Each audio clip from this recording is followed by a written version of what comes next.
Your outcomes in life are often a lagging measure of your habits. We think the thing that needs to change is the bank account or the test score or the number on the scale, but actually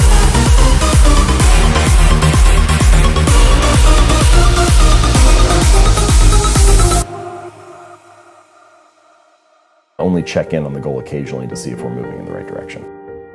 Achieving a goal only changes your life for the moment. It's actually not the thing that you're looking for. We think the results are the thing that needs to change, but it's actually the process behind the results. Like, if you have a messy room, let's say your bedroom is a mess, and you set a goal to clean that room, you can get motivated and do it for 2 or 3 hours, and then you turn around and you have a clean room for now. If you don't change the messy habits that led to a dirty room in the first place, then you turn around 2 weeks later and you have a messy room again. And so actually you don't need a clean room, you need better cleaning habits, and then your room will always be clean. You don't need to lose weight, you need better eating habits, and then your weight will always be around where you want it to be. You don't need more money, you just need better financial habits, and then you'll always have enough money to manage the thing that comes up. And I think that's one of the reasons why small habits matter so much. They don't necessarily transform your life overnight, right away. Like, doing one push-up does not transform your body, but it does cast a vote for being the type of person who doesn't miss workouts. Or meditating for 1 minute might not give you an immediate sense of calm in your life, but it does cast a vote for being a meditator. The real goal is not to run a marathon, the goal is to become a runner. The goal is not to write a book, the goal is to become a writer. Because once you've adopted that identity, you're really not even pursuing behavior change anymore. You're just kind of acting in alignment with the type of person you already see yourself to be. It's kind of like true behavior change is really identity change. Because once you've changed that internal story, it's way easier to show up each day. You're not even really motivating yourself that much to do it. You're just like, this is who I am now. There's sort of this like yo-yo effect, you know? Right. Like someone trains for a half marathon and then they run the race, and that race motivated them to train for the last 3 or 4 months. And then the race ends and they stop, they take a week off, then a week turns into 2 weeks, then 2 months and so on. And then they turn around like 4 months later and like, man, I haven't ran in months. Like, I need to sign up for a new race or something. Because if it's all about the goal, as soon as the goal is achieved, you don't have that motivating you anymore. But if instead it's about being a runner, then even once you finish the race, you still have a reason to show up again the next week, because you're like, well, that's what I do is I run. That's who I am. Right. And so I think that that's a more, in pretty much any domain, true long-term thinking is really goalless thinking. It's much more about being that person, developing that identity, following that system, and then you just happen to realize your potential along the way. So what you come to realize is that your habits reinforce a particular identity. And sometimes this can be positive and sometimes it can be negative. The story could be things like, I'm bad at math, or I'm terrible at remembering people's names, or I'm not good at remembering directions to places. Yeah. And all of those that's just an internal story that you tell yourself, but each time you have an experience that reinforces that, the story gets solidified. And so I think the method, the takeaway here is that every action you take is kind of like a vote for the type of person you want to become. And if you can master the right actions, if you can master the right habits, then you can start to cast votes for this new identity, this desired person that you want to be. Good habits become easy habits when you can learn to find joy in delaying gratification. There's no rush. Build for the long term, guys. It's as if they're standing at the foot of a mountain, they can see the summit, they can see the thing they want to make an impact. What they don't see is the mountain. This large, immovable object. You can go up fast, you can go up slow, I don't care, but there's still a mountain.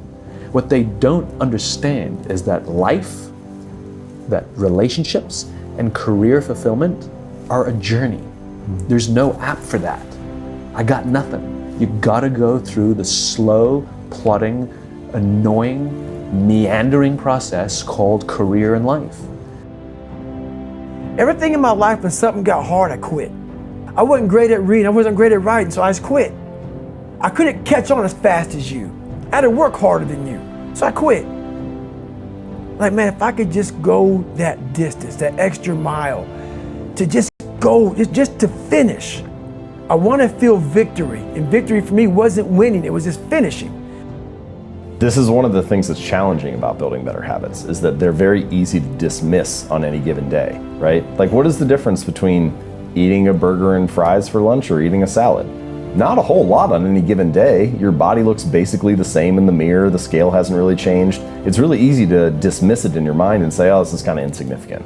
But you turn around 2 or 5 or 10 years later and you realize, oh wow, those daily choices really did add up. It's just much harder to see on a granular basis. The cost of your good habits is in the present, and the cost of your bad habits is in the future. And the fact that we prioritize the present over the future ends up making a lot of habit change difficult for that reason.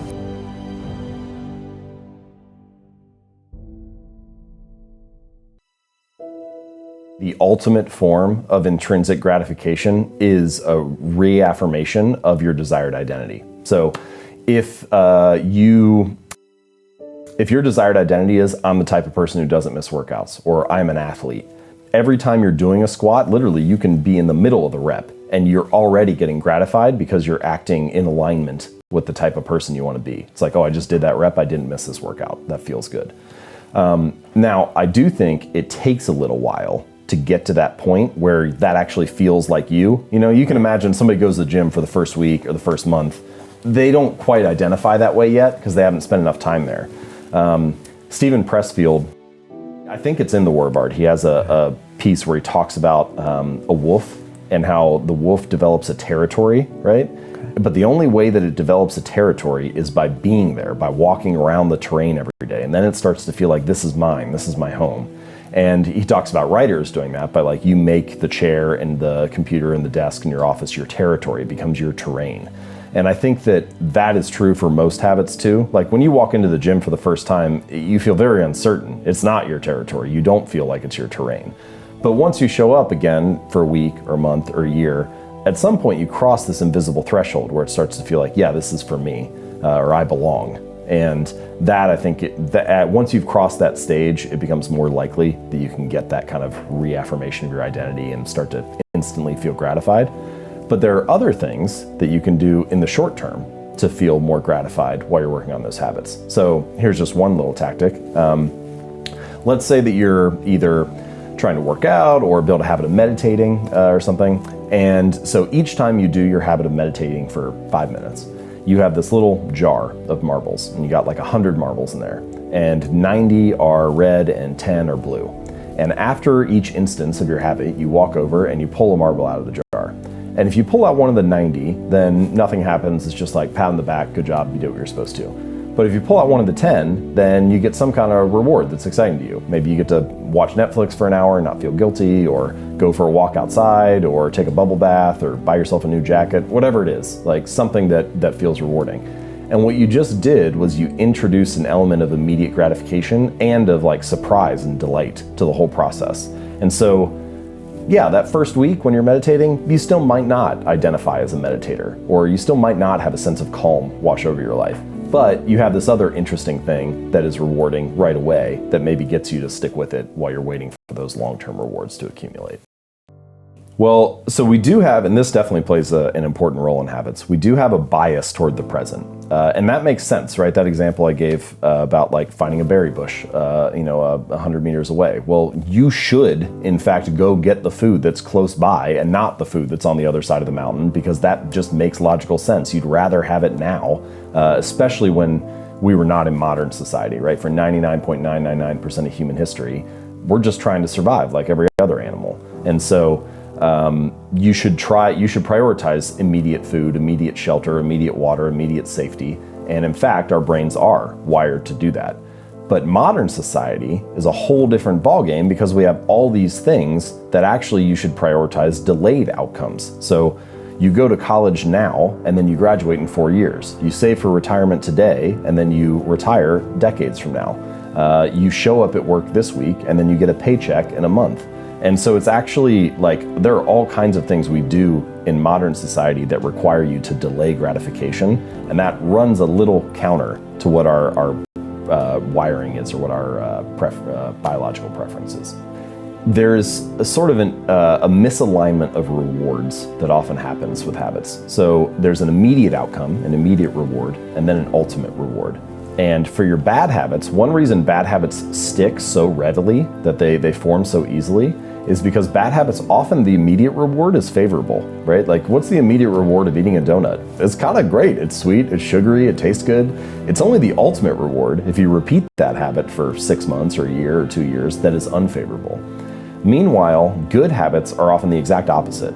The immediate reward of going to the gym, or going to the gym for like a week, isn't really that great. Your body's probably sore. You don't have much to show for it. Your body looks the same. Your weight hasn't really changed. But if you stick to that for 6 months or a year or 2 years, then the ultimate reward is favorable.